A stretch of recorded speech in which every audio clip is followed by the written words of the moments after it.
జమ చేసి వారానికి ఒకసారి మనం ఇలా చిలకొట్టుకొని చిలకొడుతున్నాం కదా, అప్పుడు ఒక 10 నిమిషాలు వెన్న ఏదైతుందో బాగా చిలకొడితే ఇట్లా వాటర్ సపరేట్, వెన్న సపరేట్ అయిపోతుంది. సపరేట్ అయిన తర్వాత వెన్నను సపరేట్ చేసుకోవాలి. సపరేట్ చేసుకొని వాటర్ ఏదైతుందో మజ్జిగ అది సపరేట్ చేయాలి. ఇలా వచ్చేస్తుంది వెన్న. దీన్ని మళ్ళీ సపరేట్ చేసుకొని మనము సిమ్లో పెట్టి వేడి చేయాలి. వేడి చేస్తే మనకు నెయ్యి రెడీ అవుతుంది. ఆ ప్రాసెస్ అంతా చూపిస్తా.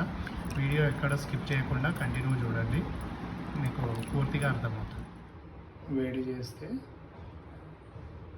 ఒక 5 మినిట్స్ సిమ్లో పెట్టిన తర్వాత మంచిగా నెయ్యి రెడీ అయింది.